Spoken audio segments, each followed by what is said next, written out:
This video is going to help you do Unit 4 test revisions. I'll go over some places where we made very common mistakes, and then you'll be able to complete a second assignment to improve your Unit 4 test grade.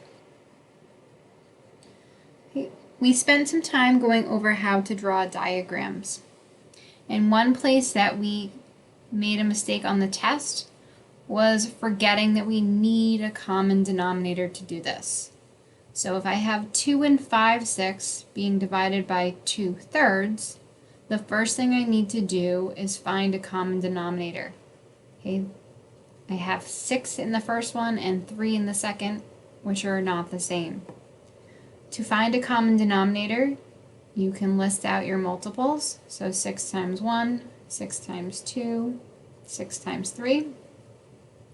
And do the same for the second fraction. So 3 was our denominator. We want to choose the smallest one that they have in common. So we can actually keep 6. And so I'm going to leave 2 and 5/6 as it is. And I need to convert 2/3 into 6. Which 3 times 2 would give me that 6. So 2 times 2 gives me my new numerator. Once you have a common denominator, then we can go and draw our picture. Be careful. Okay, you're going to draw this entire first part is going to be the start of our picture. Okay, so 2 holes. We're going to draw our 2 big boxes. And then we're going to draw the 5/6. Okay, when you're drawing the second part, the fraction part, this does not equal a whole. So we should not draw 6 boxes. It's only going to be 5.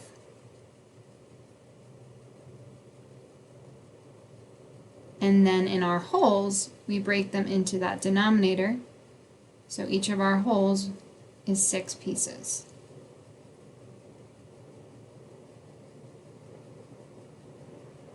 When you're counting, take your time, and I would suggest writing the group number. Okay, so I'm going to take those 2 and 5/6, and I'm going to split them into groups of 4/6. So this is 1/6, so the next one would be 2/6, 3/6, and 4/6. Group them together. Okay, if you don't write the number, sometimes when we're counting, we miscount and end up a little off. Continue counting all the way until the end.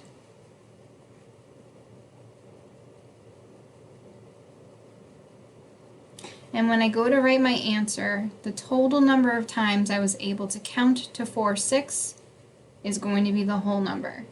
So this is 1, 2, 3, 4 times.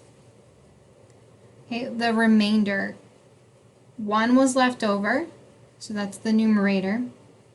And whatever your counting value is your denominator. So it's not going to be 6 like it is in the original problem, because we're counting groups of 4, so the answer is 4 1/4. Working through the unit, we then were able to develop an algorithm, so we were able to solve more complex problems in less time because we didn't have to draw and count out a picture. When we use an algorithm, we do need to remember that any of our mixed numbers need to be improper first. So while we no longer need a common denominator, I do need to change 4 and 5/12 into a improper fraction. To do that, the whole number 4 gets multiplied by its denominator 12,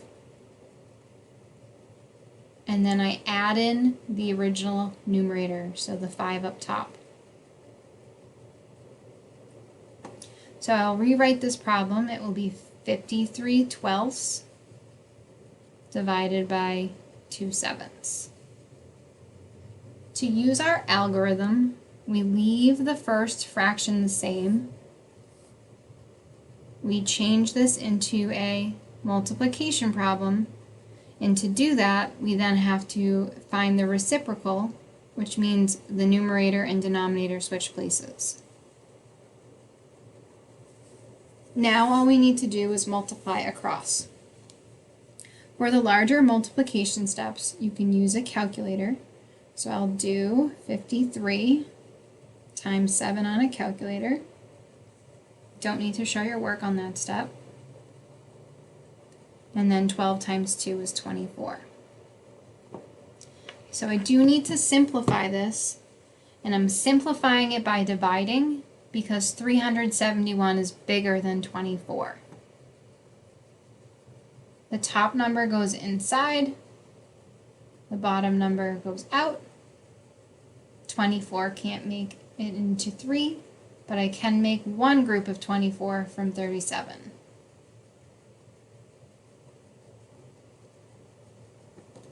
And so now I'm trying to figure out how many 24s can I make from 131. Okay, so you want to take a guess. You want to get as close to 131 as you can. So if I go on my calculator and I said, I think it might be 4, 24 times 4 would give me 96. You can probably go higher. So I'm going to try 24 times 6. That's 144, so that's too many.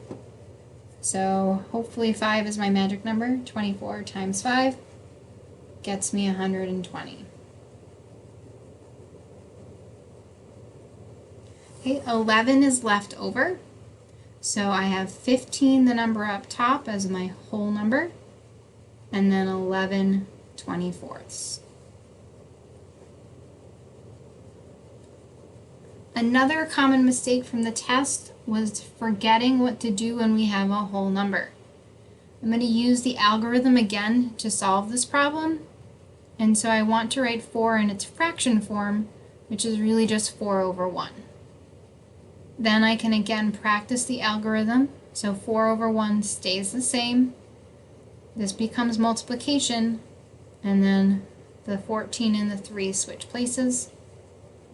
4 times 14 is 56. 1 times 3 is 3. Again, I have an improper fraction. Okay, 56 is bigger than 3, so I'll divide again to simplify.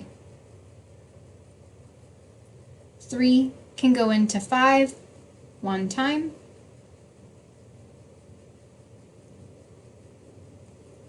And then I'll divide 3 into 26 8 times, leaving me with 2 left over.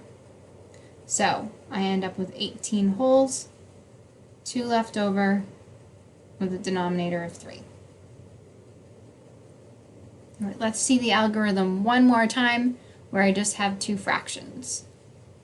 Okay, the first one, again, never changes.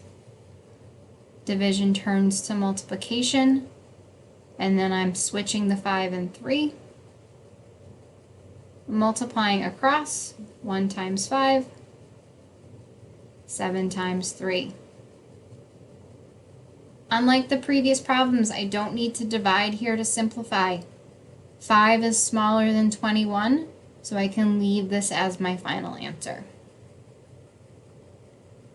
The last topic that we covered in this unit was word problems. And what we need to remember in division word problems is the order matters. So when you're looking at the values in the problem, you need to figure out which one should go first and which one should go second. To help you do that, remember, whichever one represents the total should go first, and that's going to be divided into groups, and in this one it will be groups of how much per one. So Hannah uses 3/5 of a tablespoon of drink mix in each water bottle. She has 5.5 tablespoons. How many bottles can she mix? Okay, so the 5.5 represents the total amount that she has, and she's mixing it into groups of 3/5. Okay, again, I'm going to use the algorithm to get my answer. So I'm going to remember 5 1/2 needs to become improper first. 5 times 2 would be 10. 10 plus 1 is 11. I'm only doing one step at a time, so I'm rewriting this as division, but then I can go ahead and use my algorithm. 11 over 2 stays the same, times 5 over 3. This becomes 55 up top over 6. We see another improper fraction because 55 is bigger than 6. So we do have to go back and divide to simplify. 6 can go into 5 no times, and 6 can go into 55 9 times. 6 times 9 is 54, leaving me again with a remainder of 1. So my final answer is 9 and 1/6. As you're working on revisions, keep in mind some of these common mistakes. Take your time and please show your work for full credit.